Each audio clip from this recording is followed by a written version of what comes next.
दिल ने फिर याद किया। बरसात में। हेलो, आदाब, नमस्कार, सत श्री अकाल, प्रणाम। जो जिंदगी की राह में बने थे हम सफर, वो मेरे दोस्त तुम ही थे, तुम ही तो थे। असूलों के पक्के, इंसानी कदरों को समझने वाले, आम इंसान के जज्बात जानने वाले, आम फहम ज़बान, शायरी और अपनी कविताओं में इस्तेमाल करने वाले शैलेंद्र अल्फाज के जादूगर नहीं थे तो और क्या थे। गीतों में बात यूं कह गए हैं जिनमें रूमानियत भी है, दर्स भी, रूहानियत भी और हकीकत भी। सब कुछ सीखा हमने, ना सीखी होशियारी, सच है दुनिया वालों के हम हैं अनाड़ी। शैलेंद्र 1950 और 1960 की दहाई में हिंदुस्तानी सिनेमा पर अपनी नगमे निगारी से छाते रहे। 30 अगस्त 1923 को रावलपिंडी में पैदाइश एक गरीब घर में हुई तो जरूर, पर ज़हनो दिल से काफी वसी और अमीर थे। रुझान शायरी की तरफ बचपन से ही था। गीत लिखने स्कूल के दौरान ही शुरू किए थे। ख्वाब ऊंचे थे, माली हालात सही नहीं थे। ऐसे में मुंबई की तरफ रुख किया और 1947 में इंडियन रेलवेज में मुलाजमत शुरू कर दी।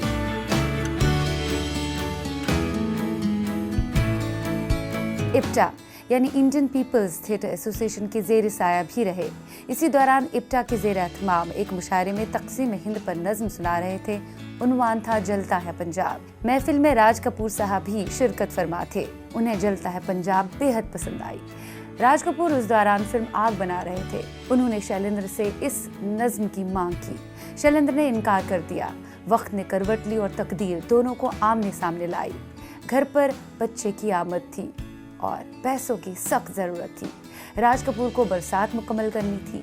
2 गाने लिखने की बात हुई जिस पर शैलेंद्र राजी हुए। दोनों गाने बेहद मकबूल रहे और बतौर नगमे निगार हिंदुस्तानी सिनेमा में शैलेंद्र काबिज हुए। और ऐसे में आर.के. फिल्म्स की एक टीम की बुनियाद डली जिसमें राज कपूर, शैलेंद्र, शंकर जयकिशन तो थे ही, साथ में हसरत जयपुरी का नाम भी शामिल है।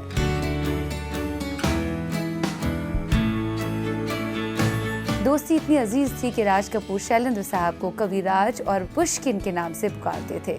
शैलेंद्र ने अपनी फिल्मी करियर में बड़ी हिट्स दी जिनमें मधुमती, यहूदी, श्री 420, सीमा, परख, तीसरी कसम, दिल एक मंदिर, चोरी चोरी, गाइड, आवारा, संगम, दिल अपना प्रीत पराई, मेरा नाम joker and evening in Paris जैसी फिल्में काबिल जिक्र है।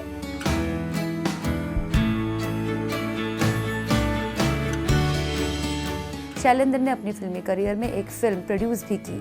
फिल्म का नाम था तीसरी कसम। इस फिल्म को बेस्ट फीचर फिल्म के कौमी अवार्ड से भी नवाजा गया। शैलेंद्र फिल्म के हर पहलू से वाकिफ थे, तभी तो गीतों को एक कहानी का आकार देते थे। 14 दिसंबर 1967 को शैलेंद्र हिंदुस्तानी सिनेमा को खैरबाद कह के चले गए और पीछे छोड़ गए अपनी बेतहाशा यादें अपनी शायरी और गीतों के रूप में। आज हम बात करेंगे हिंदुस्तानी सिनेमा के अजीम तरीन गीतकार जिन्हें हम कहते हैं very versatile and God gifted lyricist. ये खिताब इन्हें मिला है। इन्हें कई खिताबों से नवाजा जा चुका है क्योंकि इनके अल्फाज की जादूगरी कमाल की थी। जब भी ये कुछ कागज़ पे उतारते थे तो एक नया ही आयाम आता था। हम आज बात करेंगे शैलेंद्र साहब, नगमे निगार शैलेंद्र साहब की, और इस सिलसिले में और भी मज़ीद रोशनी डालने के लिए इनके करियर के कई पहलुओं को, कई जावियों को हमारे सामने लाने के लिए, उन्हें उजागर करने के लिए हमारे स्टूडियो में तशरीफ लाए हैं उन्हीं के चहेते बेटे दिनेश शैलेंद्र। बहुत बहुत स्वागत है आपका हमारे इस प्रोग्राम में। शैलेंद्र साहब पे हमने कई मरतबा बात तो की है, लेकिन आज ज़रा बीते लम्हों में आप हमें लेके जाएंगे, कुछ और पहलू उनकी ज़िंदगी के हमारे सामने आप रखेंगे, जैसे कि उनका राज कपूर साहब के साथ और शंकर जयकिशन साहब के साथ उनका एसोसिएशन बहुत ही अच्छा रहा। कई सारे हिट नगमे इन्होंने हमें दिए, चाहे वो श्री 420 हो, चाहे वो आवारा फिल्म हो। फिर आगे जाके देवानंद साहब के साथ भी इनका एसोसिएशन बहुत अच्छा रहा, उनके साथ भी दोस्ती बहुत अच्छी रही, गहरी रही। जहाँ तक मेरी इल्मियत है कि जो शैलेंद्र साहब है वो दरअसल बनना ही नहीं चाहते थे लिरिसिस्ट। शेर व शायरी का शौक तो था ही बचपन से ही। ये भी सुना है कि मथुरा रेलवे स्टेशन के नज़दीक वो यमुना तट पर एक चट्टान पे बैठा करते थे और लिखा करते थे शेर व शायरी। वहाँ मुशायरों में इन्होंने शिरकत की। तब जाके राज कपूर जब जलता है पंजाब उन्होंने नज़्म पढ़ी थी, राज कपूर साहब ने उनकी तरफ देखा तो काफ़ी खुश हुए, तो लेना चाहते थे, ख़रीदना चाहते थे, लेकिन उन्होंने मना किया था, हम आपको नहीं देंगे, हमें तो जाना ही नहीं है फिल्म इंडस्ट्री में। फिल्मों में जाने से पहले हम ज़रा शुरुआती दौर की उनकी बात करें। शुरुआती दौर से किस तरह का माहौल था घर का? क्या वाकई में शुरू शादी का माहौल था? उनके वालिद साहब अब्बा कुछ और चाहते थे? कुछ और चाहते थे या नहीं ये तो हम नहीं बता सकेंगे, लेकिन उनके वालिद जो थे वो आर्मी में कैंटीन के कॉन्ट्रैक्टर हुआ करते थे। मरी जो पाकिस्तान में अभी भी आर्मी बेस है, वहाँ उनकी पोस्टिंग हुई थी। इसलिए बाबा की पैदाइश रावलपिंडी में हुई थी 1923 में। कुछ कारणवश पार्टीशन के काफ़ी साल पहले पूरी फैमिली शिफ्ट हुई थी और वो मथुरा आ गए थे। हालांकि हम लोग की एंसेस्ट्री बिहार आरा डिस्ट्रिक्ट में एक गांव है अख्तियारपुर, जो हमने पिछले दिनों जाके देखा था। जबकि कोई नहीं जानता इस बात को। बिल्कुल नहीं। हाँ। अच्छा लगा पहली मर्तबा जी जाना हमने कि ओरिजिनली जो है बिहार से ताल्लुक़ रखते हैं आप सभी। और बहुत ही गरीबी बाबा ने बचपन में देखी थी। इतनी गरीबी कि वो 5 भाई थे और उनको कहा जाता था कि 15 साल के हो गए हो सिगरेट पीना शुरू कर दो, सिर्फ इसी वजह से कि सिगरेट पीने से भूख मरती है। और ऐसी गरीबी में उन्होंने देखी है, उसी में बड़े हुए थे। और फिर एक छोटी सी नौकरी as an apprentice Bombay Matunga railway workshop उनको मिली और वो मथुरा से बॉम्बे आए थे। लेकिन कविता लिखने का शौक शुरू से ही रहा था। वो शायद 9वीं क्लास में थे तब से उनको कविता लिखने का शौक था। जब बम्बई आए तो यहाँ प्रोग्रेसिव राइटर्स ग्रुप नाम की एक ऑर्गेनाइजेशन हुआ करती थी, जहाँ बड़े बड़े शायर और कवि आके अपना अपना कलाम सुनाते थे। वहीं बाबा ने अपनी कविता जलता है पंजाब सुनाया था। राज साहब वहाँ ऑडियंस में बैठे हुए थे, उन्होंने सुना और उन्होंने अपने आप को इंट्रोड्यूस ऐसे किया कि मैं पृथ्वीराज कपूर का बेटा हूँ। पहले ही बोला? जी। राज कपूर साहब उनके तरफ आए, बोला कि मैं पृथ्वीराज कपूर का बेटा हूँ और मैं अपनी पहली फिल्म आग के लिए जो पार्टीशन के ऊपर है वो बनाने जा रहा हूँ। तो मुझे ये कविता बहुत अच्छी लगी और ये भी सूट करेगी और मुझे लगता है कि आप बहुत अच्छे गीत लिख पाओगे, तो आप आग में गीत लिखोगे। तो बाबा ने सिर्फ यही कहा उनसे कि हम अपनी कविता कभी बेचते नहीं हैं, ये लोगों के लिए लिखते हैं और ये लोगों के लिए ही हैं। तो आई एम सॉरी। तो राज साहब ने फिर भी अपना विजिटिंग कार्ड उनके जेब में डाल दिया कि कभी जरूरत पड़े तो आ जाइएगा। तो हुआ ऐसा कि मतलब हमारी मदर प्रेग्नेंट थी, हमारे सबसे बड़े भाई साहब जो बाद में शैली शैलेंद्र के नाम से, ये शायद 1 साल के बाद हुआ था। फिर वो वहाँ चले गए थे, वहाँ गए, पैसों की जरूरत थी, पैसे मांगने गए थे राज कपूर साहब जी। तो वो राज साहब का ऑफिस उस समय फेमस महालक्ष्मी में हुआ करता था। तो वो ऑफिस में गए और राज साहब से पूछा कि आपने पहचाना मुझे? तुम बोले हाँ तुम तो वो कवि हो। तो बोले कि बोले कैसे आना हुआ? तो उन्होंने कहा कि मुझे पैसों की बहुत ज़रूरत है, मेरी वाइफ को कुछ कॉम्प्लिकेशंस हैं और वो प्रेग्नेंट। तो राज साहब ने बोला कितने पैसे चाहिए? तो बाबा ने बोला 500 रुपये। तो 500 रुपये 1948 में आप सोच सकते हैं बहुत बड़ी रकम। तो राज साहब के मामा जो हैं विश्व मेहरा, जो अभी भी जिंदा हैं और आरके में फाइनेंस डिपार्टमेंट देखते हैं, उन्होंने वो खुद ये कहा है हमसे कि वो राज साहब को एक तरफ बुला के और उन्होंने कानों में राज साहब से कहा कि इस आदमी का हुलिया देखा है, तुम ऐसे ही 500 रुपये इसको निकाल के दे रहे हो। तो राज साहब ने कहा कि आप अपने काम से काम रखिए, ये हम अपने पर्सनल उस पर दे रहे हैं। और बाबा ने कहा कि मैं बहुत छोटी नौकरी करता हूँ तो शायद कुछ वक्त लग जाए लौटाने में। राज साहब ने बोला तुम जाओ और पहले अपना काम करो, जब कभी लौटाने का मन करे आ जाना, जब हो जाए तुम्हारे पास। तो कुछ अरसे बाद, मतलब कुछ महीनों बाद, और वो उन्होंने पैसे राज साहब को दिए कि ये जो 500 रुपये मैंने लिए थे। तो राज साहब ने फिर पैसे लिए और उनकी जेब में डाले और कहा कि आप क्या मुझे कोई मनी लेंडर समझते हो कि मैं पैसे दूंगा और उस पर सूद लूँगा? और तो बाबा ने बोला फिर लौटाऊंगा कैसे? ये मैं आप वापस तो देने पड़ेंगे आपको। तो उन्होंने बोला सिंपल तरीका है, मेरे एक फिल्म बना रहा हूँ जिसका नाम है बरसात, और उसमें दो गाने बाकी हैं, तो वो आप लिख दीजिए। तो बराबर हो जाएगा हिसाब। मतलब किसी ना किसी तरीके से राज कपूर साहब चाहते थे कि आरकेएस में वो आ जाए, हमारे साथ एसोसिएट हो। ये बात आपको बतानी पड़ेगी कि राज साहब वो शख्स थे कि उन्होंने शंकर जी जो एक पार्ट टाइम रेसलर थे हाँ। और पार्ट टाइम वो म्यूजिशियन थे, उनको जयकिशन जी जो कारपेंट्री करते थे पृथ्वी थिएटर में और म्यूजिक की तरफ भी ध्यान था। हसरत जयपुरी जो ट्रैम कंडक्टर हुआ करते थे और बाबा जो रेलवे में थे, इन सबको इकट्ठा करके और इन्होंने फिल्म म्यूजिक का इतिहास एक्चुअली रचा। इन सबको मिला बिल्कुल जो आके बिल्कुल दे change the face of Hindi film music actually, definitely, क्योंकि शंकर जयकिशन का जो ऑर्केस्ट्रा था और वो सब। फाइनली उनको गाने लिखने पड़े, बरसात के 2 गाने। पहला गाना जो उन्होंने लिखा था, जो पहला टाइटल सॉन्ग माना जाता है हिंदी फिल्म इंडस्ट्री में, बरसात में हमसे मिले तुम सजन। जैसे आपने कहा कि बहुत नीचे लेवल से वो ऊपर आए हुए, बहुत कुछ सहा है इन्होंने। आपने कहा कि घर में क्या कहा जाता था उन्हें, भूख मारने के लिए स्क्रेट नोश कर लो आप, आपकी भूख मर जाएगी। तो काफ़ी कुछ सहा है, लेकिन बाद में आगे जाके कहाँ तक वो पहुँचे, वो तो बहुत बड़ी अपने आप में उपलब्धि है। तो हम बात करेंगे यहाँ पे उनके राज कपूर साहब के साथ उनके संगम की। बहुत अच्छा राब्ता रहा, बहुत अच्छा संगम रहा राज कपूर साहब के साथ, और राज कपूर साहब की ही बदौलत अगर हम ये कहें कि उनका आकर्षण, उनका अट्रैक्शन टुवर्ड्स हिंदी सिनेमा रहा, नहीं तो वो मुशायरों में ही शिरकत कर लेते हैं, नज़्में गज़लें सुना लेते हैं। ट्रेड यूनियन में बहुत आगे थे, और इप्टा के साथ वो उनका एसोसिएशन अच्छा रहा, इप्टा के साथ जुड़े रहे, और वहाँ कैफी आज़मी साहब के साथ भी उनका दोस्ताना बड़ा अच्छा रहा।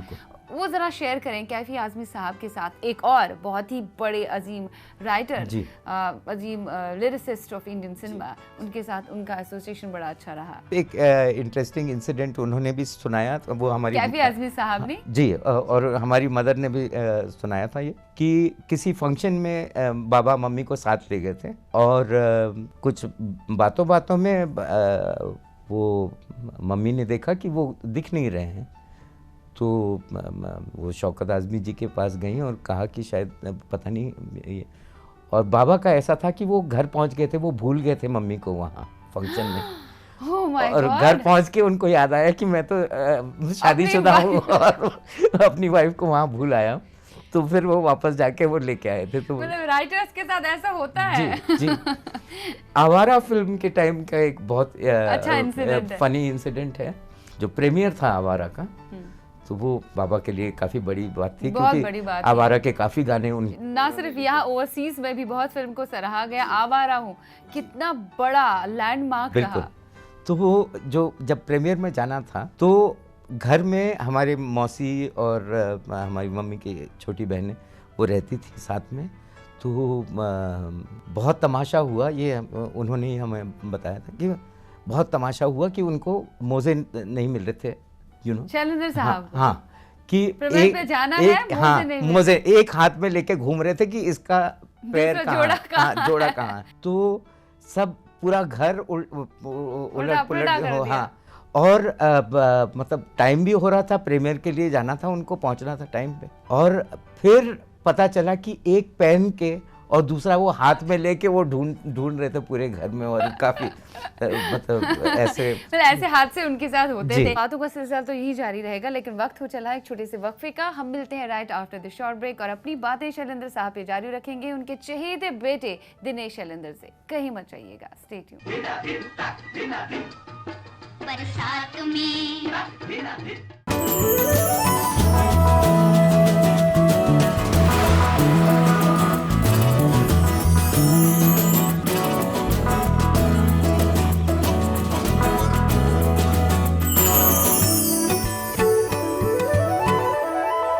दिल ने फिर याद किया।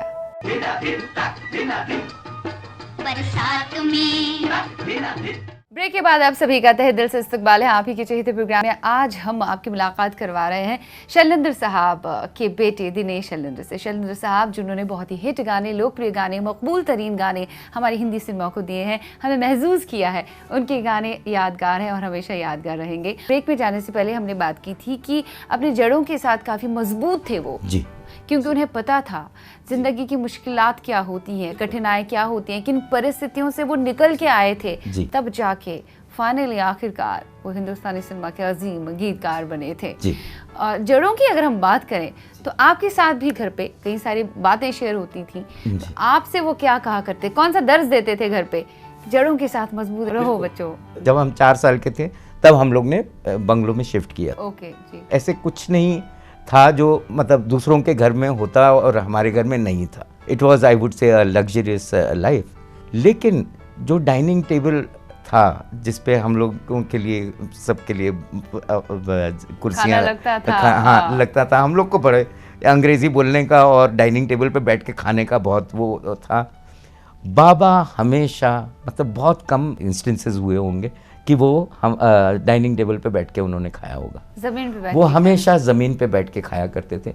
और जब भी उनको मौका मिलता वो हम लोगों को बताते थे अपने बचपन के बारे में कि किससे कि किस तरह की लाइफ उन्होंने देखी है। और वो हमें ये एहसास दिलाते रहते थे हमेशा कि यू नो तुम लोग तो मतलब ऐशो आराम की जिंदगी गुजार रहे हो, लेकिन किन किन मरहलों से गुजर के यहाँ आना तो पड़ा। हमेशा उधर से जुड़े रहना कितना ज़रूरी होता है वो उन्होंने हमें अच्छी तरह वो बहुत सुनाया। अच्छी तरबियत उन्होंने आपको दी, तब जाके आप लोगों ने भी वैसे ही किया। आप अपने पापा की लेगेसी को कैरी फॉरवर्ड तो कर ही रहे कोशिश हैं तो और कर ही रहे हाँ, हैं। साथ ही बहुत अच्छे विचारों के साथ आप जिंदगी गुजार रहे हैं, बहुत सिंपलिसिटी के साथ आप जिंदगी गुजार रहे हैं, अपने आप में बहुत बड़ी बात है। एक ऐसी फिल्म है तीसरी कसम की अगर हम बात करें, फिल्म अपने प्रोडक्शन तले बनाई थी, खूब नुकसान हुआ था, तो उसको उन्होंने अपने दिल पे हावी होने दिया, काफी जज्बाती हो गए, उस चक्कर में वो फिर अल्कोहलिज्म वगैरह का शिकार हो गए। देन फिर उन्होंने अपने आप को ख़त्म किया उसी चीज़ की वजह से। How true is that? सही कहानी अगर हम जानना चाहें आपसे, क्या सही कहानी है? ये सही है किसी मानों में? इनफैक्ट बहुत रिसेंटली सीताराम येचुरी जी जो बहुत बड़े लीडर हैं उन्होंने राज्यसभा में हमारे बाबा का नाम मेंशन किया और वो कहा था उन्होंने कि उन्होंने सुसाइड कमिट किया जी। जो हमें बहुत बुरी लगी ये बात और हमने खुद सीताराम जी से बात की फ़ोन पे। हमने उनका नंबर ढूंढा, उनको फ़ोन किया और उन्होंने वापस फ़ोन किया तो हमने बोला कि आपने ये गलत बात की है। उन्होंने सुसाइड नहीं किया क्योंकि बाबा was the highest paid lyricist definitely उस टाइम के। और जितने पैसे वो ले रहे थे अगर आज की डेट में आप कन्वर्ट करें तो it is much beyond what ever any the highest paid lyricist could be getting today. तो उस तरह से अगर देखा जाए तो तीसरी कसम में जो लॉस था ये वो 4 या 5 महीने अगर लगातार काम करते तो वो रिकवर हो सकता था। तो it was not the monetary loss that affected your father. Yes, it was his investment in people. This is my sister has said this. I must give a credit for it. कि उन्होंने ये कहा था कि it was not his monetary investment that went wrong. It was his investment in people. उनके नज़दीकी करीबी दोस्त, कुछ रिश्तेदार, उन्होंने जो धोखा दिया उससे कभी उभर के वो आ नहीं पाए। बात ऐसी थी कि वो हमेशा वो मुस्कुराते रहते थे, वो सब देखते रहते थे कि हाँ उनके सामने ही चोरी हो रही। तीसरी कसम कुछ 5 साल लग गए थे तीसरी कसम बनने में और उस दौरान मतलब हर जिसको मौका मिला उसने चोरी की और वो देखते रहते थे, मुस्कुराते रहते थे। उनको पता था पर वो कुछ बोलते कभी नहीं थे। मतलब प्रोड्यूसर की डायरी में ये सब चीज़ें नहीं होंगी कि ये डबिंग करानी है, ये बैकग्राउंड म्यूजिक करानी, ये प्रोड्यूसर नहीं इन चीज़ों में, ये डायरेक्टर का काम होता है जी। लेकिन बाबा सिर्फ अकेले उन्होंने पूरा ये संभाला था without anybody's help. Yeah, in fact the director had already walked out of the film. मतलब he could not handle such a big film. और बाबा अकेले एडिटिंग पे भी जाते थे, बैकग्राउंड म्यूजिक भी उन्होंने शंकर जयकिशन से करवाई और सारा कुछ उन्होंने वो संभाला, सारा बोझ अपने कंधों पे लिया था फिल्म का। और इस बीच में लोगों ने उनके साथ अच्छा भी नहीं किया, थोड़े जज्बाती हो गए। यहाँ ये कहना भी बहुत ज़रूरी है कि सिर्फ शंकर जयकिशन साहब के साथ ही उनका एसोसिएशन अच्छा नहीं रहा। हिट गाने इन्होंने नहीं दिए, चाहे वो श्री 420 के हो, चाहे आवारा फिल्म के हो, बल्कि इन्होंने दूसरे music directors like S D. Burman, एक और दिग्गज म्यूजिक डायरेक्टर एस.डी. बर्मन और सलील चौधरी साहब के साथ भी बेहद हिट गाने, खोया खोया चा। इस गाने के बारे में बहुत इंटरेस्टिंग स्टोरी है। जो R.D. बर्मन जी ने एक रेडियो प्रोग्राम में सुनाई थी। हुआ ये कि S.D. बर्मन साहब पीछे पड़े हुए थे बाबा के, और बाबा वो गाना लिख नहीं पा रहे थे और वो टालते जा रहे थे। तो एक दिन जब गए S.D. बर्मन से मिलने, तो बर्मन दा ने बोला कि पंचम, वो R.D. बर्मन को पंचम बोलते थे, तो बोला पंचम तुम शैलेंद्र जी के साथ जाओ और जब तक गाना नहीं दें तब तक तुम घर वापस नहीं आना। तो पंचम कुछ मतलब वो हो गए, तो फिर वो बैठ गए बाबा के साथ उनकी गाड़ी में। बाबा गए, बाबा ने बोला कि हमारे शंकर जयकिशन के साथ एक सिटिंग है, तो वहाँ ले गए। तो जयकिशन जी ने मजाक में पूछा क्या हमारी ट्यून कॉपी करने आए हो क्या? तो पंचम ने बोला कि नहीं, हमारे वो बाबा ने, उनके फादर ने बोला था कि जब तक वो गाना नहीं देंगे शैलेंद्र जी तब तक तुम घर मत आना, बोले पहले हमारा काम करेंगे तब तुम लोगों का काम करेंगे, अभी ठहर जाओ। पर R.D. बर्मन वहाँ बैठे रहे। फिर बाबा उनको लेके जगह जगह जहाँ भी जाना था, वो जो भी काम था उस दिन का, वो सब वो पंचमदा साथ में घूमते रहे। आर्य मिल कॉलोनी ले गए, फिर भी कुछ आया नहीं दिमाग में। और फिर फाइनली रात होते होते जुहू बीच पे आए थे। जुहू बीच पे उस वक्त बहुत कम लोग रात के टाइम जाया करते थे। तो वो टहलते टहलते वो समुंदर के पास चले गए और फिर उन्होंने मुड़ के पंचम जी से बोला कि ज़रा माचिस देना। तो पंचमदा ने बताया था ये रेडियो प्रोग्राम में कि वो चौंक गया कि इनको पता है कि मैं सिगरेट पीता हूँ, मतलब कहीं मेरे फादर को बता दिया तो मुश्किल हो जाएगी। तो उन्होंने डर डर के माचिस दी। बाबा ने अपनी सिगरेट जलाई और बोला कि अच्छा ट्यून सुनाओ। तो पंचमदा ने उसी माचिस पे रिदम देके और ट्यून सुनाई। बाबा सिगरेट पीते गए और फिर थोड़ी देर बाद मुड़े और बोला कि पंचम लगता है कि तुम घर जा पाओगे। तो उन्होंने अपनी सिगरेट में से वो जो कागज़ होता है सिगरेट का, वो निकाला, उसके ऊपर लिखा, बोला ये अपने फादर को दे देना है कि गाना आ गया। बर्मन दा को पता ही नहीं। बर्मन दा ने बोला कि गाना लेके आए, तो उन्होंने वो सिगरेट के वो पन्नी दी, तो उस पर लिखा हुआ था खोया खोया चांद। शंकर जयकिशन साहब जो है, उन्होंने उनसे एक प्रॉमिस किया था, एक बार वादा किया था, और एक गाना फिर ऐसा मकबूल हुआ जो इन्होंने ख़त के तौर पे उन्हें लिखा था। जब वो वादा निभाना भूल गए थे तो उन्होंने एक ख़त में लिखा था, छोटी सी ये दुनिया पहचाने रास्ते हैं तुम।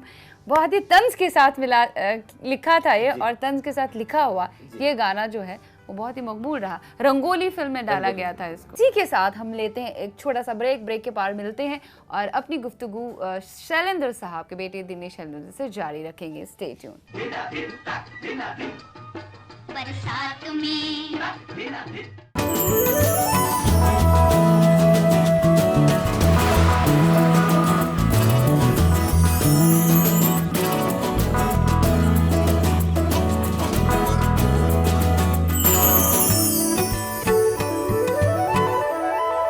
दिल ने फिर याद किया। अब यहाँ बात आती है नवकेतन फिल्म्स की। उनके साथ भी इन्होंने काफ़ी काम, जैसे गाइड फिल्म थी, गाइड फिल्म के गानों को कोई नहीं भुला सकता।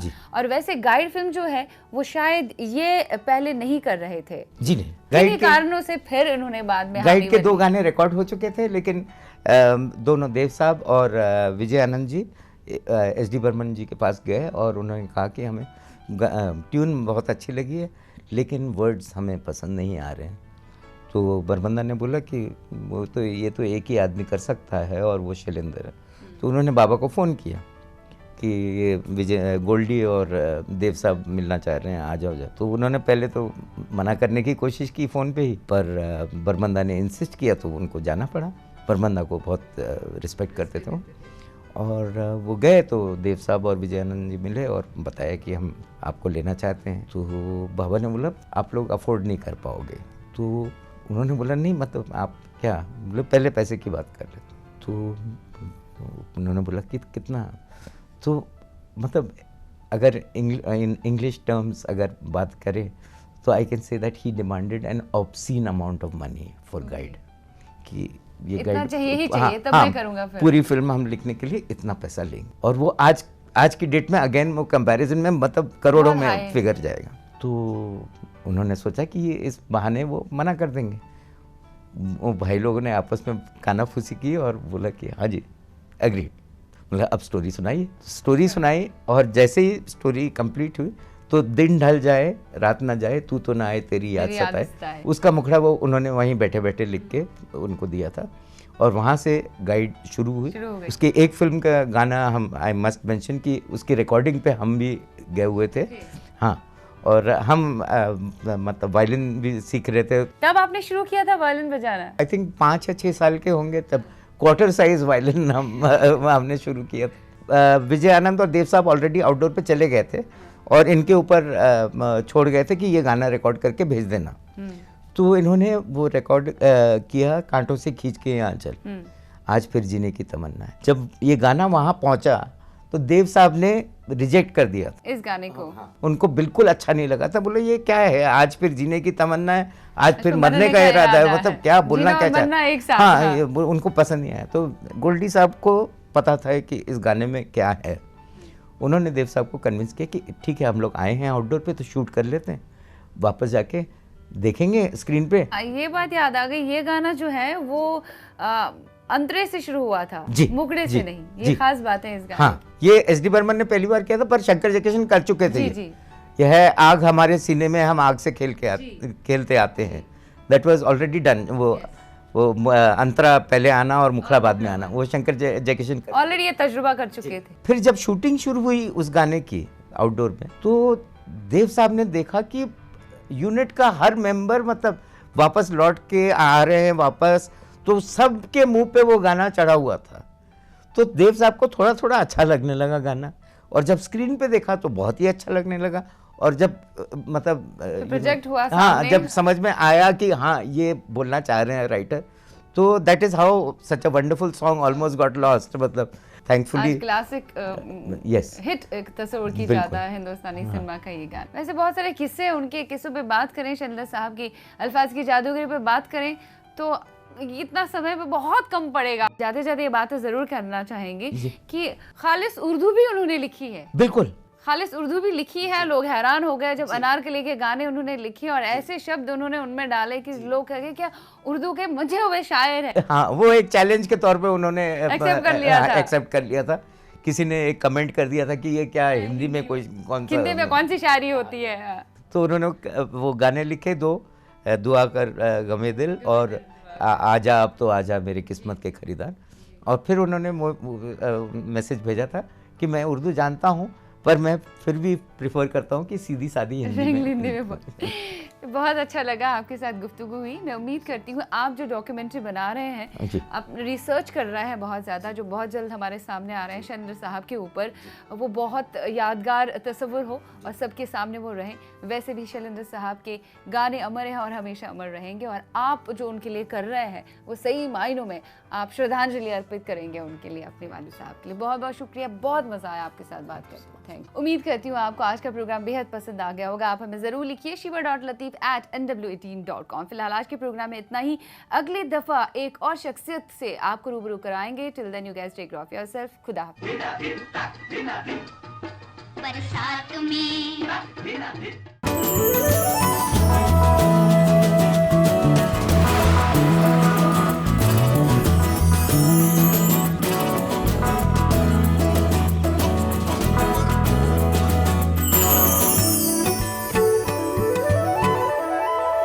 दिल ने फिर याद किया,